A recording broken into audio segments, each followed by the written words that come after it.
News voice, जो हर खबर से आपको कराए रूबरू। आप देख रहे हैं न्यूज वॉइस। मैं हूं आपके साथ संजय कौशिक। लोकसभा चुनाव की बात करें तो लगभग 3 से 4 महीने का समय लोकसभा चुनाव में बाकी रह गया है। वहीं हरियाणा विधानसभा की बात करें तो वो भी 1 साल के अंदर प्रवेश कर चुका है। अब लगातार जो है पार्टियां, चाहे लोकसभा की बात करें या हरियाणा विधानसभा की बात करें, पार्टियां ग्राउंड में हैं, मैदान में हैं और जोर आजमाइश शुरू कर चुकी है। और लगातार आप देख रहे हैं कि अभी पीछे 5 राज्यों के चुनाव हुए और अभी जो है 4 राज्यों में और चुनाव होने हैं। लेकिन स्थिति की बात करें तो जो स्थिति लगती थी उसके उलट 5 राज्यों के परिणाम आए। मध्य प्रदेश, छत्तीसगढ़ और राजस्थान में भाजपा ने जहां जीत की ताल ठोकी तो वहीं तेलंगाना में कांग्रेस ने बाजी मारी। लेकिन भारतीय जनता पार्टी ने तेलंगाना में भी अपना कुनबा बड़ा जरूर किया है। आज हरियाणा की राजनीति की चर्चा करेंगे इंडियन नेशनल लोकदल के प्रदेश प्रवक्ता रजवंत दहीनवाल के साथ और उनसे हरियाणा की राजनीति पे चर्चा करेंगे। आज हमारे साथ है रजवंत दहीनवाल। रजवंत जी, सबसे पहले तो आपका न्यूज वॉइस पे स्वागत है। बहुत बहुत धन्यवाद कौशिक जी, और आपके न्यूज वॉइस के दर्शकों को बहुत बहुत शुभकामनाएं। ये आपने एक अच्छा चैनल चला रखा है जो दर्शकों को ऐसी खबरों तक पहुंचाता है जिन तक वो आमतौर पर नहीं पहुंच पाते, तो इसके लिए आपको बड़ी शुभकामनाएं देता हूं। और हरियाणा की अगर जहां पे बात करें हम, तो निश्चित तौर पर चुनावी साल है। हर पार्टी अपना अपना एक जोर आजमाइश करती है। उनके एक समय आ गया, जैसे एग्जाम का समय आता है, तो ये सभी राजनीतिक दलों का एग्जाम का समय है। कौन पास होता है, कौन फेल होता है, ये सिर्फ उसी के ऊपर निर्भर करता है। और जितनी भी राजनीतिक दल है, चुनाव में एक सबसे ज्यादा जरूरी चीज होती है कि मैसेज देना, कि जनता को वो कैसा मैसेज दे रहे हैं और अपने मैसेज से वो क्या जाहिर करना चाह रहे हैं। आज इंडियन नेशनल लोकदल की बात करें तो इंडियन नेशनल लोकदल पार्टी जो जनता के बीच में हमेशा रहती है और वो सरकार की जो कारगुजारियां हैं उनको जनता के बीच में रखती है। और उसी की हम जो कह सकते हैं तुलना कर रहे हैं, वो तुलना यही है कि सरकार कहती है कि हमने काम किया और हम जनता के बीच में जब जाते हैं तो जनता ये कहती है कि हमारे काम नहीं हो रहे। उसी चीज का आकलन जनता को करना है 2024 में। उसी की तैयारियों के लिए लगातार इंडियन नेशनल लोकदल के जो कार्यकर्ता हैं, जो पदाधिकारी हैं, वो फील्ड में रहते हैं और जनता के संपर्क में रहते हैं। अब आगे जो चुनाव आएंगे तो उस चुनाव के लिए हम पूर्णतः तैयार हैं। इससे पहले इंडियन नेशनल लोकदल पार्टी ने एक ऐतिहासिक पदयात्रा की थी। आपने भी देखा होगा किस प्रकार से 3800 किलोमीटर की ऐतिहासिक पदयात्रा चौधरी अभय सिंह चौटाला जी के नेतृत्व में हरियाणा के गांव-गांव से, गली-गली से, कस्बों से गुजरी। और उसका एक ऐसा रिजल्ट आया कि इंडियन नेशनल लोकदल पार्टी, जिसके बारे में सब ये कहते थे कि ये पार्टी अब खत्म हो चुकी है, उसका एकदम ग्राफ चढ़ के आया।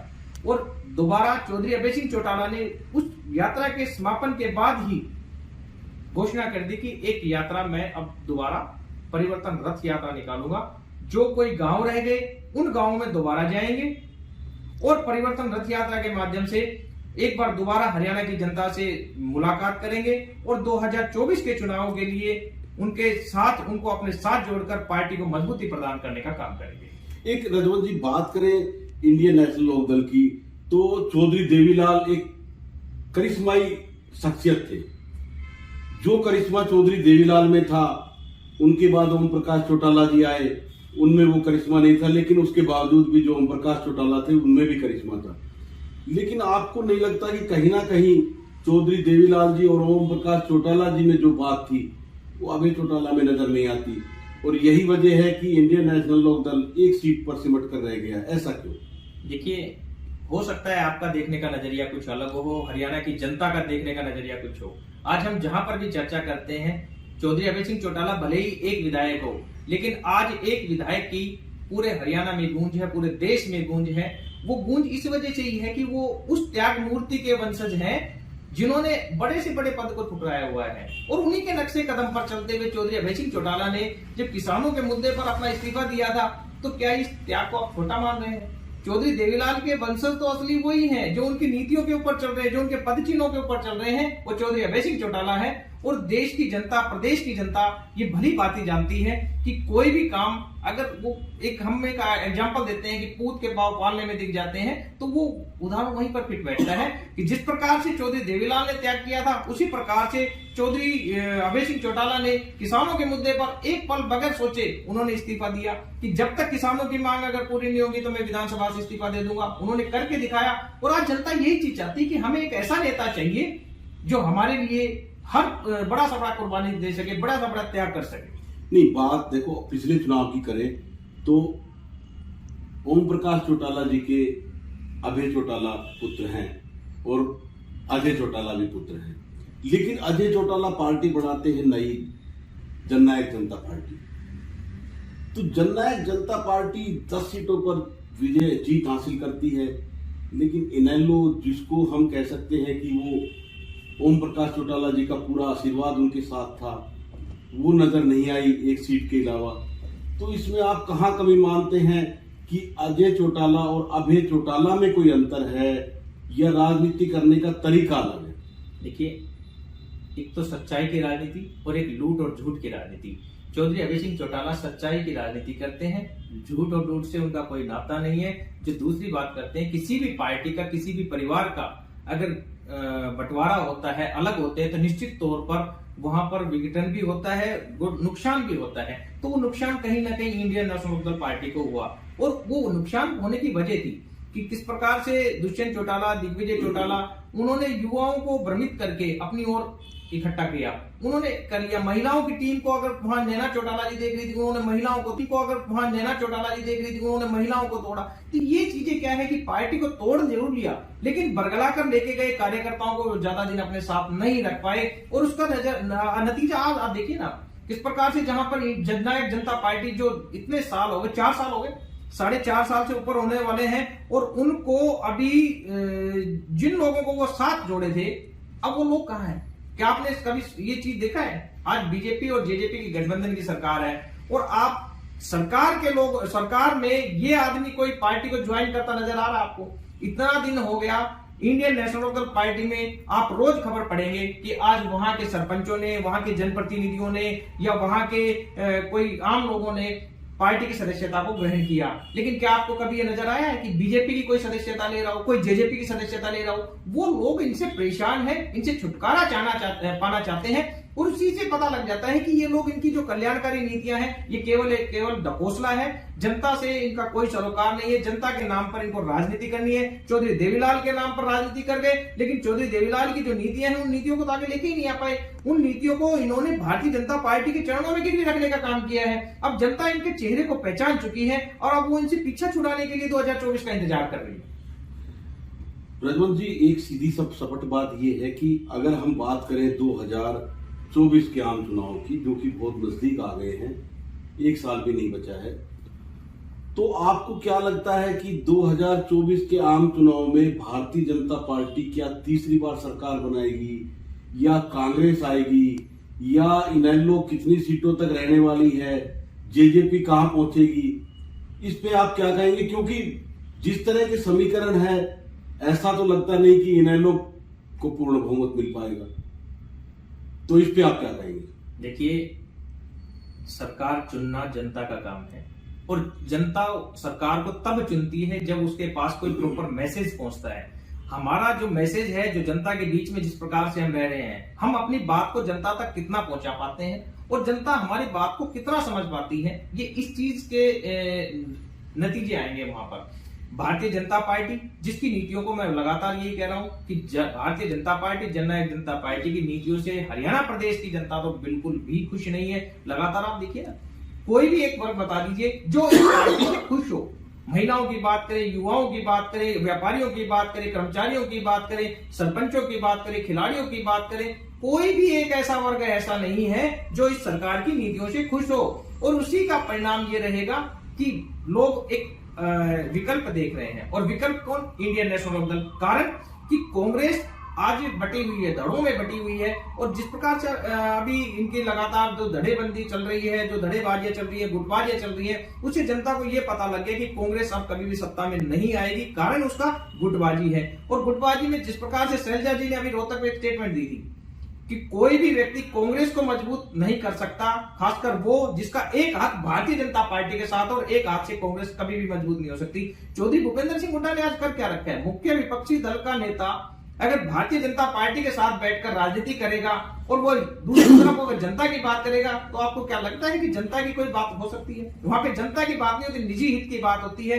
चौधरी भूपेंद्र सिंह हुड्डा आज अपना निजी स्वार्थ की लड़ाई लड़ रहे हैं, अपने बेटे को स्थापित करने के प्रयास में लगे हुए हैं। वहीं दूसरी ओर एसआर के ग्रुप है, वो अपने आप को असली कांग्रेस और नकली कांग्रेस में डिफाइन करने में लगे हुए हैं। तो वहां पर केवल और केवल वो अपने वर्चस्व की लड़ाई तक सीमित है। जनता से उनको कोई सरोकार नहीं है। जनता की आज कोई अगर सुनने वाला है, जनता की बात कोई उठाने वाला है, चौधरी अभय सिंह चौटाला है। लगातार चौधरी अभय सिंह चौटाला जनता की आवाज उठाते हैं, चाहे विधानसभा की बात करें, चाहे हम सड़क की बात करें। जब भी जनता की बात आती है, चौधरी अभय सिंह चौटाला सड़क से लेकर विधानसभा तक उनकी आवाज को बुलंद करने का प्रयास करते हैं। और वहीं पर आपने एक चीज जरूर देखी होगी कि जब भी जनता की बात आती है या सरकार को घेरने की बात आती है, तो कांग्रेस के लोग चौधरी अभय सिंह चौटाला से दूरी बनाने का प्रयास करते हैं। कहीं ना कहीं वो दबाव की राजनीति में मशगूल है, या ये कह सकते हैं कि भारतीय जनता पार्टी ने विपक्ष के नेता के ऊपर इतना दबाव बनाया हुआ है कि वो सरकार को कहीं पर भी घेरने में आगे आते ही नहीं है। वो सरकार को केवल और केवल एक फॉर्मेलिटीज के तौर पर, अभी सेशन देखा होगा,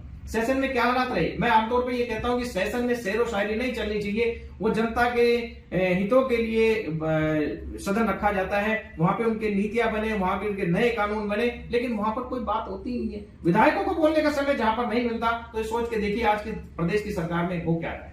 अगर रजवंत जी 2024 के चुनाव में भारतीय जनता पार्टी के साथ आपकी सीटें आती है और आपको मौका मिलता है सरकार में शामिल होने का, या कांग्रेस के साथ, तो आप किसके साथ जाना बेहतर समझेंगे, कांग्रेस या भाजपा? चौधरी अभय सिंह चौटाला की स्टेटमेंट रोज आती है, आप भी सुनते हो कि हम किसी के पास जाने वाले नहीं, किसी को जरूरत है तो हमारे पास आए, हम अपने आप को इतना मजबूत कर देंगे कि लोगों की मजबूरी हो जाएगी, राजनेताओं की मजबूरी हो जाएगी कि इंडियन नेशनल दल की ओर आना पड़ेगा। मतलब सीधा ये हो गया कि अगर भाजपा की सीटें कम पड़ती है तो आप भाजपा के साथ भी जा सकते हैं। नहीं, मैं और यही कांग्रेस की ये सीटें आती नहीं कांग्रेस है, ये नहीं है। हम यही कह रहे हैं कि किसी को जरूरत हो तो हमारे पास आए, हम किसी के पास नहीं जाएंगे। हम इस चीज के लिए, हम अपनी लड़ाई लड़ने में, हम जनता की लड़ाई लड़ने में पूर्णतः सक्षम है। और निश्चित तौर पर जो 2024 का चुनाव आएगा उसमें किसी की जरूरत ही नहीं पड़ेगी। ये पार्टियां जो आज चल रहे हैं, जिस प्रकार से आज ये कह रहे की बात आ जाती है कि गुटबाजी, आज बीजेपी में गुटबाजी कितने चरम पर है, आप लगातार देख रहे हैं। अगर हम यहाँ पर महेंद्रगढ़ की बात करें, गुड़गांव लोकसभा की बात करें या रोहतक लोकसभा की बात करें, किस प्रकार इनके सांसदों में, इनके स्थानीय मंत्रियों में या विधायकों में किस प्रकार की गुटबाजी है, ये किसी से छुपी हुई नहीं है। चौधरी वीरेंद्र सिंह जो लगातार गठबंधन के ऊपर उंगली उठा रहे हैं, वहां पर जेजेपी के जो नेता हैं वो उनके ऊपर आरोप लगा रहे हैं। सिरसा में जिस प्रकार से उनके जिला प्रधान जेजेपी को एक पल में कहते कि मैं गठबंधन को तोड़ने के लिए तैयार बैठा हूं, ये चीजें क्या है? ये उनका गठबंधन नहीं है, ये ठगबंधन है।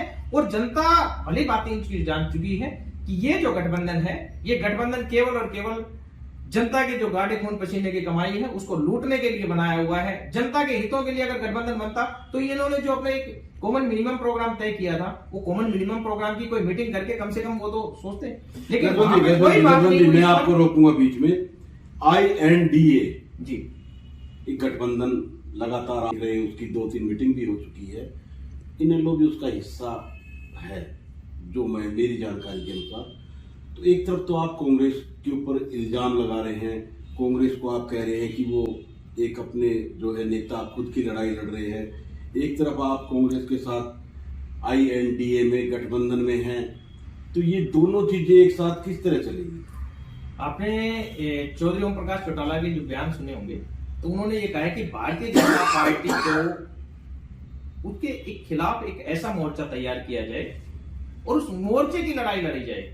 वहां पर ये INDA जो गठबंधन बना है, वो उस गठबंधन की बात वहां पर कांग्रेस की, आम आदमी या किसी दल की बात नहीं है। वो गठबंधन सिर्फ इस वजह से बन रहा है कि किसी सारे विपक्ष एकजुट होकर, जिस प्रकार से सरकार जो भी संस्थाएं हैं, उन संस्थाओं का दुरुपयोग भारतीय जनता पार्टी करके विपक्ष के ऊपर प्रयोग की जा रहा है, सिर्फ उन्होंने तो यही आह्वान किया था कि एकजुट होकर कोई भी लड़ाई लड़ी जाएगी तो निश्चित तौर पर पॉजिटिव रिजल्ट मिलेगा और भारतीय जनता पार्टी को सत्ता से बेदखल किया जाएगा। उसमें बात ये नहीं आती कि इंडियन नेशनल लोक दल किसके साथ खड़ी है। इंडियन नेशनल लोक दल ने तो एक सुझाव दिया था और आपने देखा होगा कि उस सुझाव से ही नीतीश कुमार जी ने ये पहल की थी। और आपने केसी त्यागी जी का एक बयान भी सुना होगा 25 सितंबर को जो हमारी रैली में दिया गया था कि चौधरी भूपेंद्र सिंह हुड्डा ने तो कह दिया था कि भाई हम गठबंधन नहीं करेंगे इंडियन नेशनल लोक दल साथ। लेकिन अब उनकी स्टेटमेंट क्यों आ रही है कि कोई भी आए, क्योंकि उनको पता लग गया कि कांग्रेस के पास कुछ भी नहीं है। अकेले कांग्रेस भारतीय जनता पार्टी को हराने में सक्षम नहीं है। उनको मदद की जरूरत पड़ेगी और मदद की जरूरत का मतलब यही है कि सभी दल एकजुट होकर लड़ेंगे। निश्चित तौर पर कांग्रेस मजबूत भी हो जाएगी, जो INDA गठबंधन है वो मजबूत हो जाएगा, सब मजबूत हो जाएंगे और भारतीय जनता पार्टी है उसको सत्ता से बेदखल करने में कहीं भी पीछे नहीं। मतलब सीधा सीधा ये है कि एक आदमी को हराने के लिए सभी पार्टियां, जबकि सभी दल हैं जो उसमें, चाहे आम आदमी पार्टी हो, चाहे लालू की पार्टी हो, नीतीश की पार्टी हो, आपकी पार्टी हो, ममता बनर्जी हो, या फिर बात करें शिवसेना की, ऐसा क्या है कि सभी दलों में मतभेद भी है और मनभेद भी है, लेकिन इसके बावजूद कहीं ना कहीं जो कुर्सी की भूख है, क्योंकि सभी दलों को ऐसा लगने लग गया है कि अकेले मोदी को हराना मुश्किल ही नहीं नामुमकिन है। तो ऐसा क्यों? ये आपको किसने कह दिया कि एक आदमी? आपने देखा होगा ना NDA गठबंधन में 38 दलों को शामिल किया है, 38 दलों को शामिल कर दिया और फिर उसके बाद आप एक आदमी कैसे बता रहे हैं उनको? जो लोग ये कहते हैं कि हमारे पास लाखों पन्ना प्रमुख है, फिर एक व्यक्ति को कैसे बात कह दी? वो कहते हैं कि हमारे पास सैकड़ों कार्यकर्ता है, लाखों कार्यकर्ता है, फिर वो एक आदमी कैसे हुआ? मतलब जीत अगर जहां पर जीत की बात आती है तो अकेला एक आदमी हार जाए तो फिर क्या? नहीं, वो सर मैं आपसे नहीं, मैं केवल अभी जो चुनाव हुए हैं उसमें कोई CM चेहरा भारतीय जनता पार्टी ने नहीं बनाया। मोदी के नाम पे चुनाव लड़ा और 3 राज्यों में जीत हासिल की। तो आपको लगता नहीं है कि आज भी जो है पूरे देश में मोदी ही चेहरा है भारतीय जनता पार्टी का, लेकिन विपक्ष के पास मोदी के टक्कर का कोई चेहरा नहीं है? ये शायद आप लोगों को मैं नहीं कह सकता कि भाई आपके समझ में क्यों नहीं है। जब तक कि चुनाव हल्का चल रहा था तो वहां पर वो CM के दावेदार वही आगे थे। इनका बहुमत आ गया तो इन्होंने बाद में CM का बदला है, वरना अब राजस्थान की बात करें वसुंधरा जी का नाम चल रहा था, वहां पर MP की बात करें तो वहां पर शिवराज जी का नाम चल रहा था। ये किसने कहा है कि चेहरा नहीं बनाया? वो डिक्लेयर ना करना एक अलग चीज है, लेकिन कुछ एक चीज ऐसी होती जो सबको समझ में आ जाता है कि कौन बनेगा कौन नहीं बनेगा। अगर वहां पर बहुमत नहीं आता तो निश्चित तौर पर चेहरे कोई होने थे। जीत का क्रेडिट लेना इनकी आज भारतीय जनता पार्टी वालों की आदत बनी हुई है। मैं कई बार एक चीज कहता हूं कि ये कहते हैं कि हमारे पन्ना प्रमुख है, आमतौर पर ये कहते हैं कि हमारे पन्ना प्रमुख बने हुए हैं, लाखों हमारे पन्ना प्रमुख है। कभी इनकी आपने मीटिंग देखी है? इनके, हम रेवाड़ी जिले से आते हैं, रेवाड़ी जिले में लाखों पन्ना प्रमुखों की बात कहते हैं, ये कहते हैं हमारे पन्ना प्रमुख। एक बार इनकी मीटिंग तो करके देख लो, पता लग जाएगा इनका पन्ना प्रमुख क्या है। कुछ भी नहीं है, केवल और केवल जनता को बरगलाने के लिए। हाँ, मैं एक चीज जरूर कहूंगा कि बड़े चैनल से उनका मिसयूज करके ये जनता को अपनी ओर करने में ये इवेंट मैनेजमेंट का काम करते हैं, ये इनको सबको पता है। लेकिन ये आज सोशल मीडिया के माध्यम से हम जनता तक अपनी भी आवाज पहुंचा रहे हैं, लोगों के बीच में जाकर भी हम आपके अपनी आवाज को पहुंचा रहे हैं, अपनी बात को रखने का प्रयास कर रहे हैं। लेकिन जो ही 2024 के चुनाव आएंगे, जनता अपना मन बना चुकी है, क्योंकि उनको पता है कि अगर हरियाणा में अगर कोई उनकी आवाज को उठा सकता है तो चौधरी अभय सिंह चौटाला है, चौधरी ओम प्रकाश चौटाला जी है। चौधरी देवीलाल का परिवार जो है वो सिर्फ इसीलिए मजबूत है, इसीलिए वो कहने में उनकी बात आ जाती है, बड़े से बड़ा परिवार है। और लेकिन चौधरी देवीलाल जी की बात अगर आती है तो चौधरी ओम प्रकाश चौटाला, चौधरी अभय सिंह चौटाला हमेशा कार्यकर्ताओं के साथ खड़े हैं, आम जनता के साथ खड़े हैं, और उनकी जो नीतियां हैं वो नीचे स्तर तक, एक लास्ट व्यक्ति तक पहुंचती हैं। आपने देखी होगी जितनी भी योजनाएं बनी है, आज भी चौधरी देवीलाल की बनाई हुई योजनाएं आज भी धरातल पर लागू है। और इन्होंने जो नीतियां बनाई, उनकी नीतियों का कोई पता ही नहीं लगता कि वो नीतियां कहां हैं, वो केवल और केवल पोर्टल पे चल रही है इनकी नीतियां। चौधरी देवीलाल की जो नीतियां हैं वो आज भी धरातल पर लागू है। तो यही फर्क है, जनता को यही चीज चाहिए। और निश्चित तौर पर 2024 में इंडियन नेशनल लोक दल के साथ हरियाणा की जनता आएगी और चौधरी अभय सिंह चौटाला CM बनेंगे। चलो रजवन जी, आपने कहा कि हम भी दुआ करेंगे कि ऐसा ही हो। अब आप भी रेवाड़ी से बिलोंग करते हैं, बात रेवाड़ी की कर ले तो रेवाड़ी की परिस्थिति आप किस तरह देखते हैं? यहाँ से विधायक कांग्रेस के हैं चिरंजीव राव, और अब जो 2024 का चुनाव है उसको आप किस नजरिए से देख रहे हैं? क्योंकि यहाँ जो मुख्य मुकाबला है वो भाजपा और कांग्रेस के बीच है, तो इसको आप किस तरह देखते हैं कि कौन कैंडिडेट हो सकता है या चिरंजीव राव ही बाजी मारेंगे? देखिए, इस चीज के बारे में तो मैं नहीं बता सकता, क्योंकि वोट डालना जनता का काम है। जनता किसको चुनेगी और जनता उसको चुनती है जो काम करता है। कहीं ना कहीं जनता के पास एक अच्छा ऑप्शन आए तो निश्चित तौर पर बदलाव भी हो सकता है, कोई बड़ी बात नहीं है।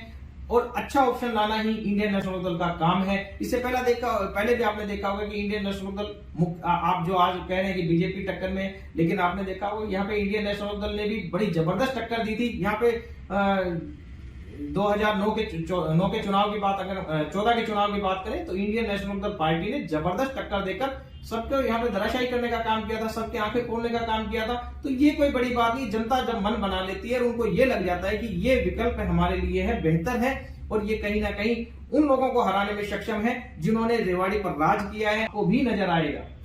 बात कर लें अभी जो आप पिछले चुनाव की बात करें तो आपके जो उम्मीदवार थे उनकी जमानत जब्त हो गई थी रेवाड़ी से, बावल से। अब बावल की बात कर ले, आपके पास क्या वजह है कि कोई ऐसा उम्मीदवार रेवाड़ी में, कोई ऐसा उम्मीदवार बावल में, सशक्त उम्मीदवार इतने सालों में आप नहीं खड़ा कर पाए, या पार्टी को संगठनात्मक रूप से मजबूत नहीं कर पाए? इसकी वजह आप क्या मानते हैं? क्योंकि अब चुनाव नजदीक है, लेकिन अभी हम बात करें रेवाड़ी की, आप बात करें बावल की, तो आप लगता नहीं आपको कि आपका कोई उम्मीदवार इस मजबूती के साथ मैदान में नहीं है कि वो चुनाव में भाजपा या कांग्रेस को टक्कर दे पाए? देखिए, संगठन की बात करेंगे तो संगठन के मामले में इंडियन नेशनल दल पार्टी से बड़ा मजबूत संगठन किसी का भी नहीं है।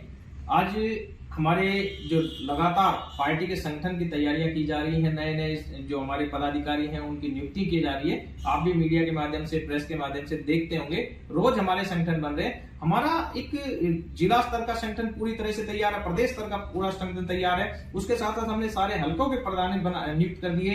उसके साथ ही हमारे जोन के प्रभारियों की भी नियुक्ति की जा रही है। उसी के साथ साथ हमने गांव स्तर पर अपनी टीम को बनाया हुआ है। और आप ये कहते हैं कि उम्मीदवार की बात, कोई भी चुनाव संगठन के दम पर जीता जाता है। इंडियन नेशनल दल पार्टी नेता बनाते हैं, चौधरी देवीलाल की नर्सरी है ये, और इस नर्सरी में कोई भी दाखिला लेता है वो अपने आप पास हो जाता है। इसमें कोई दवा नहीं है कि कोई व्यक्ति आएगा वो ये कहेगा कि मैं चुनाव लड़ूंगा। चुनाव वो नहीं लड़ता, चुनाव कार्यकर्ता लड़ाते हैं, जिसको इंडियन नेशनल दल पार्टी का शीर्ष नेतृत्व डिसाइड करके भेजेगा कि ये हमारा उम्मीदवार है, उसी के पीछे इंडियन नेशनल दल के कार्यकर्ता लग जाते हैं और रिजल्ट वही आता है। आप बावल की बात करें, बावल में हमारे विधायक बने हैं ना, वो उन कार्यकर्ताओं के दम पर तो बने हैं। और इस बार देखिए, मैं पिछली बार की बात इसीलिए नहीं कर रहा क्योंकि, और मैं स्वीकार कर चुका हूं उसको, कि जब पार्टी का विघटन होता है तो निश्चित तौर पर नुकसान होता है। पिछली बार तो हम पूरे हरियाणा में कहीं पर अपने परफॉर्म नहीं कर पाए, लेकिन इस बार के रिजल्ट जो है वो बहुत बेहतर आएंगे, अलग ही नजर आएगा आपको। चलो रजवंत जी, अब आखिरी सवाल कि आप इंडियन नेशनल लोकदल को 2024 के चुनाव में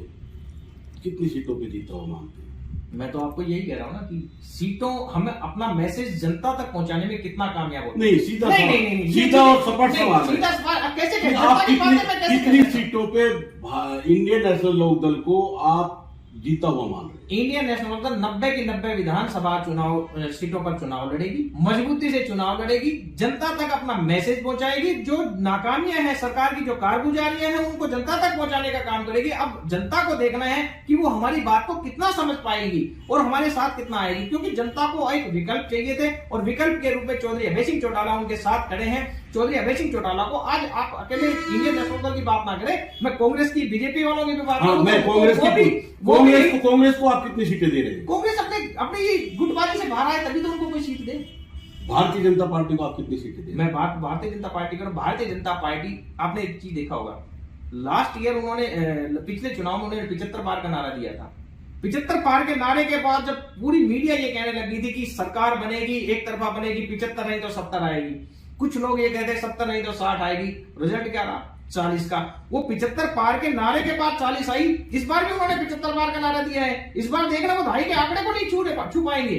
आप देखना जनता में जो रोष है, आप एक चीज मान के चलिए, आपके परिवार से कोई आदमी किसी ने आंदोलन किया है? मैं आपसे एक क्वेश्चन पूछ देता हूं, और आपके कोई भी आंदोलन, कोई भी परिवार है, मान के चलिए एक अध्यापक है और अध्यापक आंदोलन के लिए कहीं गया हुआ है, और अगर उसके शरीर पर एक लाठी भी पड़ी है, क्या वो या उसका परिवार कहीं भारतीय जनता पार्टी को वोट करेगा? ये छोटी छोटी चीजें चुनाव में याद आती है। वो जो लाठी उनके लगी हुई है वो दुखती है। जिन लोगों ने यहाँ पर इतना लंबा आंदोलन किया है, वो आंदोलन की कसक उनमें है। वो बार बार मौका यही चाह रहे कि किसी प्रकार से हमें मौका मिले और हम इस सरकार को सत्ता से बेदखल करके अपने जो हमारे साथ जो इन्होंने ऐसा काम किया है उसका बदला ले, वो बदले के इंतजार में बैठी है वो। और आप इससे ज्यादा मैं कह नहीं सकता, क्योंकि जनता को सब कुछ पता है। जनता ये सोच रही है कि हमें केवल मौका दे दे, हम इस सरकार को किस प्रकार से बेदखल कर सके सत्ता से, सिर्फ उसके इंतजार में बैठी है। 2024 में देखिए इंडियन नेशनल पार्टी सत्ता में काबिज होगी। आप ये देखिए, मैं आपको आज यहाँ पे बता के जा रहा हूँ, आप डेट टाइम नोट कर लीजिए। इंडियन नेशनल पार्टी सत्ता में आएगी, निश्चित तौर पर सत्ता में आएगी, कार्यकर्ताओं के दम पर आएगी। ये जनता है, सब जानती है। 2024 के चुनाव में इंडियन नेशनल लोकदल पार्टी सत्ता में आएगी। सत्ता में तो आ सकती है किसी के साथ गठबंधन करके, लेकिन इतना जरूर है कि पूर्ण बहुमत की सरकार कहीं भी आज की स्थिति में तो बनती हुई नजर नहीं आ रही है इंडियन नेशनल लोकदल की। अब रजवंत जी ने कहा कि भारतीय जनता पार्टी 2.5 का आंकड़ा पार नहीं कर पाएगी, कांग्रेस में फूट है, तो फिर सत्तासीन होगा कौन? ये तो सोचने वाली बात है। ये कहते हैं कि जनता में रोष है, लेकिन जब चुनाव होते हैं तो जीत का जो सेहरा है वो भारतीय जनता पार्टी के सिर लोग बांध देते हैं। ये सब चीजें चुनाव में आएगी, लेकिन इतना जरूर है कि हरियाणा विधानसभा का चुनाव लोकसभा के चुनाव के बाद होने वाला है। तो इसका भी कहीं ना कहीं इफेक्ट, इसका भी कहीं ना कहीं असर विधानसभा चुनाव में जरूर देखने को मिलेगा। इसी के साथ मुझे दीजिए विदा और देखते रहिए इसी तरह की कोई आगे फिर राजनीतिक चर्चा।